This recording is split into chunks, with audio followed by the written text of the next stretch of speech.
So, this is another um, tutorial on how you can contribute to society if you're at home and you're not sure what to do. So this is a bit of a weird one. So some people might disagree with this one, and some people might say it depends on the picture you could do.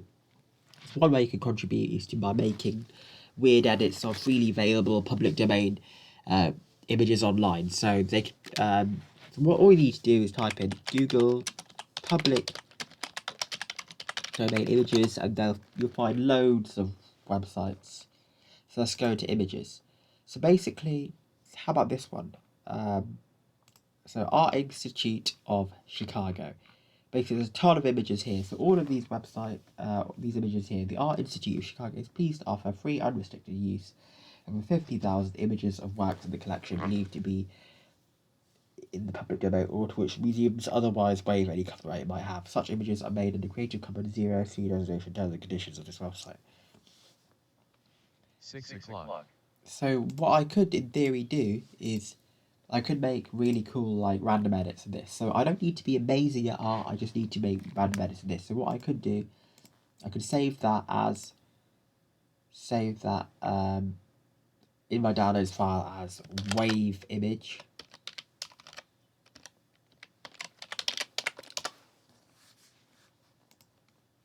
And then if you could go onto Google Chrome and then you type in extensions,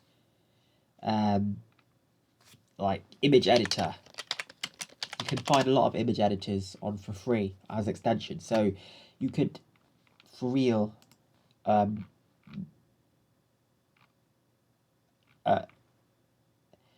them up in real time. So there's a variety of image editors. I'm not an expert using image editors, so that there's some of them which look really like handy and over the top, and that one looks like I've never actually used that one. Something that you can really use to make a variety of things. But I'm going to go for something simple. So what I'm using is Photo Editor and Pixel R.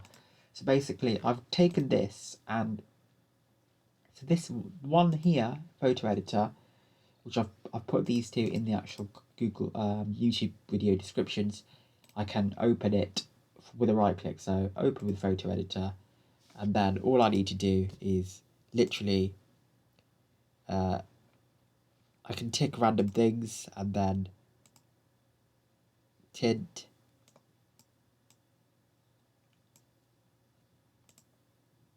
And then remove the brightness, and already that's made like a dark image.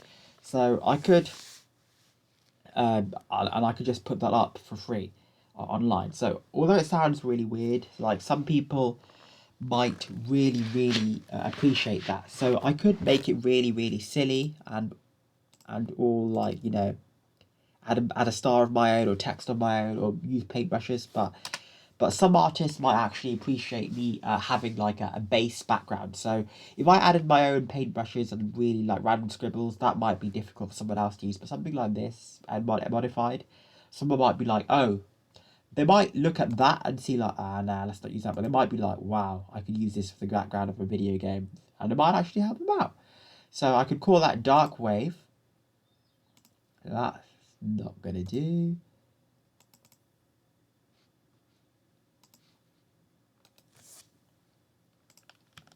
And just so you know, this doesn't necessarily have to be something video game oriented. You could also take a random image of, I don't know, an organelle or part of a brain online and decide that you want to label it. Or go into Google Images and find a part of a brain that hasn't been labeled and just say like amateur labeling or something. That would require a bit of scientific knowledge, but this I can guarantee some people will appreciate it. In my opinion, think about it. That could be a dark background, and if you actually look at the actual, that's because I renamed it.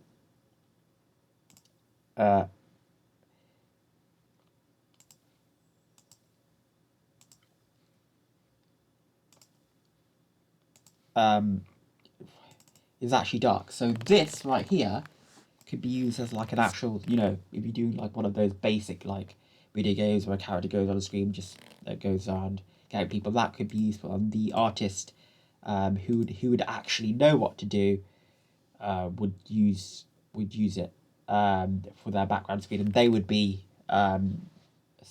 efficient and proficient in using in modifying that further, but people might still like it. And then there's another one called Pixel R. You have different ones. You kind of open your image, dark wave, and then I can mess about with that further. I can disperse that. I don't know. Yep.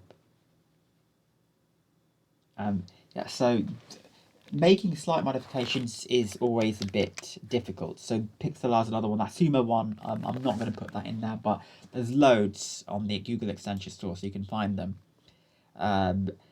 So all you need to do is literally, if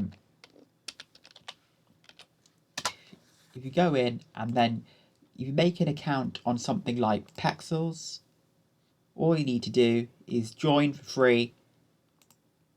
I'm not going to join in here. I want to contribute. You can use a Google account, you can use an email, and just log in, and then say, because you usually, I'm not sure how it works, you'll have to read the terms and conditions, but public domain usually means that you're allowed to use it. And if you're doing it, that no one's exclusive intellectual property whatsoever. So if you want to, you could actually say that you designed it and then you got it from a public image domain source, and then you could publish it to Flickr, Pexels, and whatnot. So that's another way you can do it.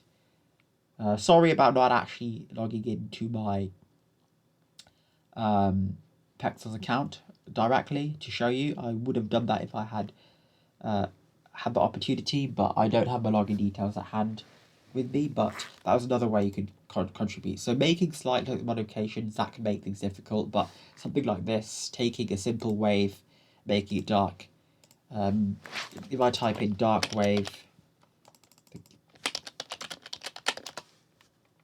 yes, look, I don't see any person using any of these potentially for a video game, but something like this, someone will appreciate, so you can easily upload. So that is it, and that is my another random societal generation contributor. So just by doing that, who knows, maybe someone will use it as the asset of a video game, or if not, you can say to your friends or someone, or be proud of yourself that you're doing that online. People will view it. I think people will view it. If you put it as public domain, people will view it, and a lot of people might still give you credit or put your link in there. Doesn't mean that loads of people will do it, but it doesn't always take a lot, and that is something that you can do if you do that. If you have some free time here and there. So I hope you enjoyed it, and that's about it.